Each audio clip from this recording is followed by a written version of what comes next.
Hello friends, இன்னைக்கு நம்ம பார்க்க போகிறது ஜப்பானி அனிமி சீரிஸான I am spider so what season 1 episode 19 தான் இன்னைக்குள்ள வீடியோல பார்க்க போறோம். உங்களுக்கு இந்த வீடியோ பிடிச்சிருந்தது அப்படின்னா லைக் பண்ணிட்டு அப்படி மறக்காம நம்ம சேனலை சப்ஸ்கிரைப் பண்ணிருங்க. இந்த எபிசோட்ல நிறைய குழப்பமான விஷயங்கள் இருக்கு. ஸோ நீங்க கேர்ஃபுல்லா வாட்ச் பண்ணுங்க, அப்படின்னா தான் உங்களுக்கு கதை புரியும். சரி வாங்க நம்ம வளவலன்னு பேசிட்டு இருக்காம இன்னைக்குள்ள கதைக்குள்ள போக ஆரம்பிக்கலாம். இன்னைக்கு நம்ம பார்க்க போறது ஐ am spider so what season 1 episode 19. என்னடா நடக்குதுங்க அப்படின்னு சொல்லி நம்ம ஹீரோயின் பார்த்துட்டு இருக்கா. நம்ம ஹீரோயினை கடவுளாவே எல்லாரும் வழிபட ஆரம்பிச்சிட்டாங்க. டிவைன் பீஸ்டோட ப்ரொடெக்ஷன் நம்ம கண்ட்ரிக்கு இருக்கிறதுனால நமக்கு எந்த ஒரு ஆபத்துமே இருக்காது, அவங்க நம்மள ப்ரொடெக்ட் பண்ணுவாங்க அப்படின்னு சொல்லி எல்லாரும் நினைக்கிறாங்க. என்னோட குழந்தைய நீங்க சாப்பிடுங்க அப்படின்னு சொல்லி ஒருத்தி சொல்றா. டிவைன் பீஸ்ட் பேக் ஷூ அது இது நிறைய கிரியேட் பண்ண ஆரம்பிச்சிட்டாங்க. டே இதுக்கெல்லாம் நீங்க என்கிட்ட காப்பி ரைட்டே வாங்கல அப்படின்னு சொல்லி நம்ம ஹீரோயின் திட்டுறா. கடவுளை வரைகிற ஆப்பர்ச்சுனிட்டி எனக்கு கிடைச்சிருக்கு அப்படின்னு சொல்லி இன்னொருத்த காமெடி பண்ணிட்டு இருக்கான். டேய் உங்களுக்கு எல்லாம் புரியவே இல்லையாடா அப்படின்னு நம்ம ஹீரோயின் கத்துனா. கடவுள் ஏதோ நம்ம கிட்ட சொல்ல வராங்கன்னு நினைக்கிறேன் அப்படின்னு சொல்லி இன்னொருத்த காமெடி பண்றான். டே ஓவர் பில்டப் கொடுத்து எனக்கு எரிச்சல உண்டு பண்ணாதீங்க அப்படின்னு சொல்லி நம்ம ஹீரோயின் டென்ஷன் ஆவரா. கடவுளே மலையை கொண்டு வாங்க அப்படின்னு சொல்லி ஒரு பார்ட்டி ப்ரே பண்றாங்க. இங்க 10 வருஷம் கழிச்சு இங்க தான் எல்ஃப் வில்லேஜோட என்ட்ரன்ஸ் இருக்கு அப்படின்னு ஓகா சொல்லவோ, ஆனா இது ஒரு டெலிபோர்டேஷன் சர்க்கிள்னு சொல்லவோ எல்ஃப் வில்லேஜ்க்கு வெளியே ஒரு பெரிய பேரியர் இருக்கு, நம்ம இந்த டெலிபோர்டேஷன் வழியா தான் உள்ள போக முடியும் அப்படின்னு சொல்லி அவங்கள டெலிபோர்ட் பண்ணி உள்ள கொண்டு போகுவோம். ஸ்வாட் எடுத்துட்டு எல்லாரும் அட்டாக் பண்ண ரெடியா நிக்கிறாங்க. யாரும் அட்டாக் பண்ணாதீங்க அப்படின்னு சொல்லி ஓகா தடுக்குவோம். நீ யாரு அப்படின்னு சொல்லி அவங்க கேக்குறாங்க. அந்த ஃபிலமே அப்படின்னு ஓகா சொல்லவோ, அப்படின்னா நீங்க தான் சீஃபோட டாக்டரா, ஆனாலும் ஹியூமன்ஸ்க்கு இந்த இடத்துல இடம் கிடையாது அப்படின்னு அந்த செக்யூரிட்டி சொல்றான். இவங்க எல்லாம் ரீஇன்கார்னேஷன்ஸ், அது போக ஹீரோ டைட்டில் வச்சிருக்கிறவனோட ஃப்ரெண்ட்ஸ் இவங்க எல்லாம் அப்படின்னு சொல்லி ஓகா சொல்லவோ, ஆனாலும் ஹியூமன்ஸ் அலோ பண்ண முடியாது அப்படின்னு அந்த செக்யூரிட்டி சொல்லவோ, பரவாயில்ல அலோ பண்ணுங்க அப்படின்னு சொல்லி ஃபட்டிமஸ் வந்து நிக்கிறான். எல்லாருமே ஷாக் ஆகுறாங்க. ஏன்னா சோஃபியா அவனோட தலையை வெட்டி அந்த இடத்துல வச்சிருந்தா ஃபட்டிமஸ் இறந்து போயிட்டா அப்படின்னு சொல்லி தான் எல்லாருமே நினைச்சிருப்பாங்க. ஓ அதை பத்தி நீங்க யோசிக்கிறீங்களா? என்ன கொல்றதுக்கு அதெல்லாம் பத்தாது, நீங்க தங்குறதுக்கு நான் ஆல்ரெடி ஏற்பாடு பண்ணி வச்சிருக்கேன் அப்படின்னு சொல்லி அவன் கூட்டிட்டு போறான். என் பெயர்ல என்ன நடக்குன்னு ஓகா கேட்கவோ, 80,000 சோல்ஜர்ஸ் கூட்டிட்டு அவங்க இந்த ஃபாரஸ்ட்டுக்கு தான் வந்துட்டு இருக்காங்க அப்படின்னு ஃபட்டிமஸ் சொல்லவோ, டீமன்ஸ்க்கு மட்டும் இது தெரிஞ்சா பெரிய பிரச்சனை தான் அப்படின்னு சொல்லி ஷோன் மனசுக்குள்ள நினைக்கிறான். இன்னைக்கு நைட்டு நீங்க இங்க தங்குறதுக்கு ஏற்பாடு பண்ணி வச்சிருக்கேன், நாளைக்கு நீங்க போய் உங்க ஃப்ரெண்ட்ஸ் மீட் பண்ணலாம் அப்படின்னு சொல்லி ஃபட்டிமஸ் சொல்லவோ, என்னது ஃப்ரெண்ட்ஸா அப்படின்னு சொல்லி அவங்க யோசிக்கிறாங்க. மத்த ரீஇன்கார்னேஷன்ஸ் அப்படின்னு ஓகா சொல்றா.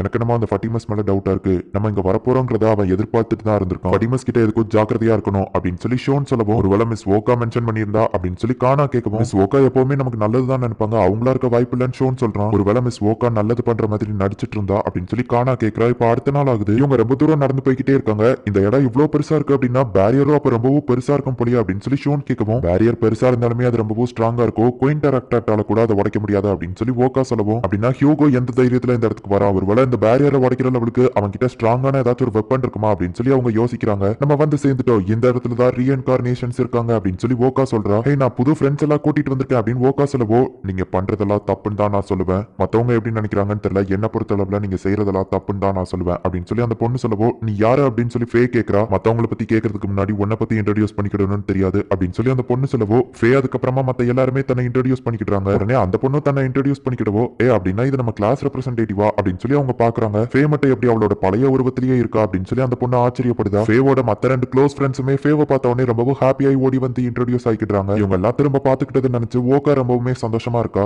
ஹே கைஸ் எல்லாரும் வாங்க, இன்னும் சில ரீஇன்கார்னேஷன்ஸ் அவங்க புடிச்சிட்டு வந்திருக்காங்க. மிஸ் ஓகா நீங்க வந்தீங்கன்னா கண்டிப்பா உங்களை யாரும் வெல்கம் பண்ண மாட்டாங்க, வர்றதா இருந்தா வாங்க அப்படின்னு சொல்லி அந்த கிளாஸ்ல போகவோ, இல்ல நீங்க போய் என்ஜாய் பண்ணுங்க அப்படின்னு சொல்லிட்டு மிஸ் ஓகா அங்க இருந்து கிளம்புறா. கிளாஸ்ல போ டீச்சர் எப்பவுமே நல்லா தானே பேசிப்பாங்க, இப்போ என்னாச்சு அப்படின்னு சொல்லி கானா யோசிக்கிறா. எல்லாருமே ஒரே இடத்துல சேர்ந்து ஒரு பார்ட்டி மாதிரி வைக்கிறாங்க.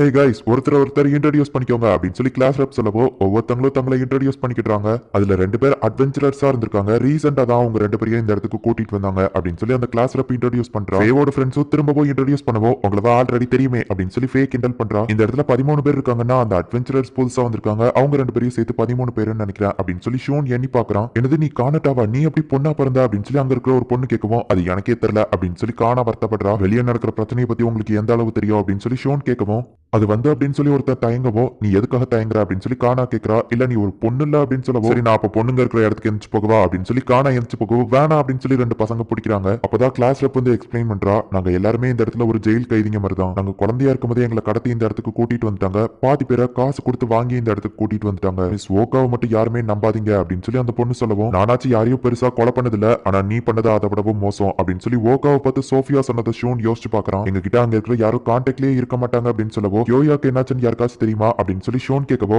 அவங்க எங்க கிட்ட எந்த ஒரு இன்ஃபர்மேஷனையுமே சொல்ல மாட்டாங்க, எங்களுக்கு தெரியல அப்படின்னு சொல்லி எல்லாரும் சொல்றாங்க. இப்போ ஷோனும் காணாவும் தனியா வெளியே வந்து நிக்கிறாங்க. யோயா நீ இப்ப எங்க இருக்க, என்ன பண்ணிட்டு இருக்க அப்படின்னு சொல்லிட்டு ஷோன் வந்துட்டு அவன் ஃப்ரெண்டு கியோயாவை நினைச்சு கொஞ்சம் வருத்தப்படுறான். இப்போ 10 வருஷத்துக்கு முன்னாடி காட்டுறாங்க, அந்த டிவைன் பீஸ்ட் எங்க கண்ட்ரிக்கு தான் சொந்தம், அதை எங்க கண்ட்ரி கிட்ட ஒப்படைங்க அப்படின்னு சொல்லி நிறைய கண்ட்ரில இருந்து அவனுக்கு பிரஷர் வருது. சோஃபியா சின்ன குழந்தையா இருந்து இது எல்லாத்தையுமே பார்த்து புரிஞ்சுட்டு இருக்கா. ஒரு மான்ஸ்டர் எப்படி அவங்களுக்கு சொந்தம் என்னால மாத்த முடியும் அப்படின்னு சொல்லி அவன் டென்ஷன் ஆகுறான். அந்த மான்ஸ்டரை ஒப்படைக்க சொல்லி ஒவ்வொரு கண்ட்ரில இருந்து இருந்து எங்க அப்பாவுக்கு பிரஷர் வந்துட்டு இருக்கு. அந்த மான்ஸ்டர் பாதி பேர் டிவைன் பீஸ்ட் கடவுள்னு சொல்லி கும்பிட ஆரம்பிக்கிறாங்க. கடந்த சில நாட்களாவே அப்பாவுக்கு நிறைய பிரஷர் இருக்கு அப்படின்னு சொல்லி சோஃபியா நினைக்கிறா. அப்போ எல்ஃபோட சீஃப் ஃபட்டிமஸ் அவனை பார்க்க அந்த இடத்துக்கு வரவோ, ஓ இந்த இடத்துல எல்ஃபெல்லாம் இருக்கா அப்படின்னு சொல்லி சோஃபியா ஆச்சரியமா பாக்குறா. ஃபட்டிமஸ் நீங்க என்ன நேர்ல பார்க்க வருவீங்கன்னு நான் எதிர்பார்க்கவே வரல. உங்களை பார்த்ததுல ரொம்பவும் சந்தோஷம், வாங்க அப்படின்னு சொல்லி அவங்க அப்பா வரவே இருக்கிறான். டிவைன் பீஸ்ட்னு சொல்லப்படுற அந்த ஸ்பைடர் மான்ஸ்டர் பத்தி நான் பேசிட்டு போகலான்னு தான் இங்க வந்தேன்.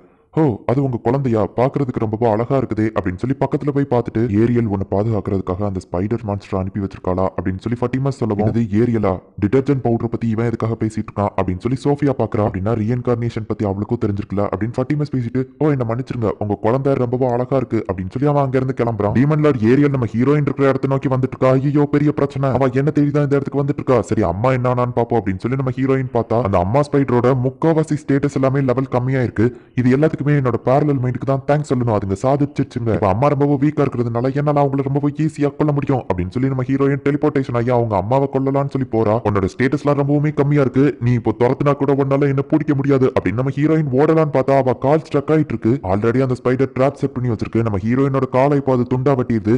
ஹீலிங் பண்றதுக்கு கூட டைம் கொடுக்காம நம்ம ஹீரோயினை கண்டினியூஸா அதை அட்டாக் பண்ணிட்டு இருக்கு. நம்ம ஹீரோயினும் ஒரு வழியா ஜஸ்ட் மிஸ்ல அப்படி இப்படின்னு சொல்லி எஸ்கேப் ஆயிருந்தா. இப்போ பார்த்தா அவளை சுத்தி ட்ராப் செட் பண்ணி அது வளவரிக்குது. டெலிபோர்டேஷன் மேஜிக் யூஸ் பண்ணி தப்பிக்கிறதுக்கு கூட எனக்கு டைம் இல்ல அப்படின்னு சொல்லி நம்ம ஹீரோயின் டக்குன்னு அந்த வெப் எல்லாத்தையும் அட்டாக் பண்றா. நம்ம ஹீரோயின் தப்பிக்கிறதுக்கு வழியே இல்ல. அவ கீழே போலான்னு பார்த்தா அந்த ஸ்பைடர் நம்ம ஹீரோயினோட உடம்பையே துண்டா வெட்டிடுது. இப்ப தலை மட்டும் தான் திரும்பவும் நம்ம ஹீரோயினுக்கு இருக்கு. என்னடா இது, என் லைஃப்ல நடந்த எல்லா விஷயமும் என் கண்ணு முன்னாடி தெரியுது. சாவறதுக்கு முன்னாடி லைஃப்ல அடிக்குவாங்களே அது இதுதானா. அம்மா ரொம்பவும் வீக்கா இருக்காங்க, நான் ஈஸியா தோக்கடிச்சிடலாம்னு நினைச்சேன். ஆனா என்னோட கால்குலேஷன் தப்பா போயிடுச்சு. நான் சாகுறதுன்னு முடிவாய் போச்சு. ஆனா நான் சாகுறதுக்கு முன்னாடி கண்டிப்பா போராடாம சாக மாட்டேன் அப்படின்னு சொல்லி நம்ம ஹீரோயின் தப்பிக்கலான்னு பார்த்தா நம்ம ஹீரோயினோட பேரலல் மைண்ட் ரெண்டுமே திரும்ப வந்துருது. என்னது நான் திடீர்னு ரொம்ப பவர்ஃபுல்லா மாறிட்டேனே அப்படின்னு நம்ம ஹீரோயின் கேட்கவும், அம்மாவோட ஸ்டேட்டஸ் பையன்லாம் கம்மியா இருக்கு, அது எங்க போச்சு நீ நினைச்ச, நாங்க அவங்களோட சோலை சாப்பிட்டதுனால அந்த பவர் எல்லாம் இப்ப நமக்குள்ளதான் இருக்கு, நம்ம யாருங்கிறத அவளுக்கு காட்டலாம் அப்படின்னு சொல்லி இந்த பேரலல் மைண்ட் சொல்லுது. இப்ப இவங்க 3 பேருமே சேர்ந்து ஒன்னா அந்த ஸ்பைடரை அட்டாக் பண்றாங்க. அதே நேரத்துல நம்ம ஹீரோயின் கிட்ட இப்ப நிறைய மேஜிக் பவர் இருக்கிறதுனால டக்குனு ஹீலிங் ஆகி அவ ஃபுல் பாடியோ திரும்ப வந்துருது. ஏங்கப்பா என்னோட ஸ்டேட்டஸ் பையன்லாம் இவ்ளோ ஹைலெல்லாம் இருக்கு, இது போதுமே எனக்கு அப்படின்னு சொல்லி நம்ம ஹீரோயின் செம ஹாப்பி ஆகுறா. நம்ம ஹீரோயின் வாயில இருந்து ஒரு பிளாஸ்ட் பண்ணி அந்த அம்மா ஸ்பைடரை துண்டு துண்டா சதறடிச்சு சாவடிச்சிருதா. உனக்கு ஒரு சோகமான விஷயமும் இருக்கு, நாங்க அம்மாவை அட்டாக் பண்ணிட்டு இருந்தப்போ அந்த டீமன் லார்ட் மைண்ட்ல கான்டாக்ட் பண்ணவோ பாடி பிரெயின் டீமன் லார்டோட மைண்டுக்குள்ள போய் அவளை அட்டாக் பண்ண ஆரம்பிச்சிட்டா. பாடி பிரெயின் தான் இப்ப திரும்ப வரல அப்படின்னு சொல்லி அவங்க சோகமாகவும், அவளுக்கு எதுவும் ஆகாது, டீமன் லார்ட நம்ம பாத்துக்கலாம்னு பார்த்தா டீமன் லார்ட் இந்த இடத்துக்கு தான் வந்துட்டு இருக்கான்னு நம்ம ஹீரோயினுக்கு தெரியுது. ஜாக்கிரதையா இரு பாடி பிரெயின் அப்படின்னு நம்ம ஹீரோயின் டெலிபோர்டேஷன் ஆயிருந்தா. இப்போ அந்த டீமன் லார்ட் அந்த இடத்துக்கு வந்து பார்த்துட்டு குயின் டெராக்டர் இறந்து கிடக்கிறத நினைச்சு ரொம்பவோ வருத்தமா இருக்கா. இப்போ உனக்கான டைம் வந்துருச்சுன்னு தோணலையா, நம்ம ஏன்ஷியன் பீஸ்ட் எல்லாம் இப்போ ரிட்டையர் ஆக வேண்டிய டைம் வந்துருச்சு அப்படின்னு சொல்லி ஒரு டிராகன் சொல்லவோ, நான் இப்போ பேட் மூட்ல இருக்கேன் வாய மூடு அப்படின்னு அவ சொல்றா. இன்னும் எத்தனை நாளைக்கு தான் நீயே ஆட்சி பண்ணிட்டு இருப்ப, உன்னோட டைம் இப்போ முடிஞ்சு போச்சு, இது மத்தவங்களுக்கான நேரம் அப்படின்னு அந்த டிராகன் சொல்லவோ, உன்னை வாய மூடுன்னு சொன்ன அப்படின்னு சொல்லி அதை ஒரே அட்டாக்ல கொண்டுட்டு அந்த இடத்துல இருந்து போறா. இந்த இடத்துலயே இந்த எபிசோட் முடியுது. குயின் டெராக்டர் நம்ம ஹீரோயின் அழிச்சிட்டா. இப்ப குயின் டெராக்டர்னு ஒன்னு இருக்க வேண்டிய பிளேஸ்ல எந்த ஒரு ஸ்பைடருமே இல்ல அப்படிங்கிறதுனால டீமன் லார்ட் இப்ப செம டென்ஷன்ல இருக்கா. இங்க ஷூனோட டைம் லைன்ல அந்த 11 பேரையும் ஏதோ ஜெயில் கைதிங்க மாதிரி தான் அந்த எல்ஃப் வில்லேஜ்ல அடைச்சு வச்சிருக்காங்க. அது போக அந்த ஃபட்டிமஸை பார்க்கும்போது ஏதோ ஒரு விஷயம் டவுட்டாவே தான் இருந்துட்டு இருக்கு. சோஃபியா அந்த ஃபட்டிமஸ் அதாவது எல்ஃப் வில்லேஜோட ஹெட்டோட தலைய துண்டா வெட்டி அந்த இடத்துல போட்டிருக்கா. ஆனாலுமே அந்த எல்ஃப் வில்லேஜோட ஹெட் ஃபட்டிமஸ் இன்னும் உயிரோட தான் இருந்துட்டு இருக்கோம். அது போக அவங்க டீச்சர் ஓகா என்னடான்னா இவங்க எல்லாருக்கும் நல்லது பண்ற மாதிரி தான் தெரிஞ்சிட்டு இருந்தது இத்தனை நாளா. ஆனா அவங்க எல்லாருமே ஏதோ ஒரு ஜெயில் கைதிங்க மாதிரி தான் அந்த எல்ஃப் வில்லேஜ்குள்ள அடைச்சு வச்சிருக்கா. மிஸ் ஓகா உண்மையிலேயே நல்லவளா கெட்டவளா, ஃபட்டிமஸ் எதுக்காக இப்படி பண்ணணும், அப்புறமா நம்ம ஹீரோயின் உயிரோட தான் இருக்கா அப்படின்னு சொல்லி அந்த டீமன் லார்டுக்கு தெரிஞ்சுட்டு இதுக்கப்புறம் என்ன நடக்க போகுது அப்படிங்கறத நெக்ஸ்ட் எபிசோடு பார்த்து தெரிஞ்சுக்கோங்க. அண்ட் உங்களுக்கு இந்த வீடியோ பிடிச்சிருந்தது அப்படின்னா லைக் பண்ணிட்டு அப்படி மறக்காம நம்ம சேனலை சப்ஸ்கிரைப் பண்ணிருங்க. தேங்க்யூ ஃபார் வாட்சிங். Bye guys. நெக்ஸ்ட் எபிசோட்ல மீட் பண்ணலாம்.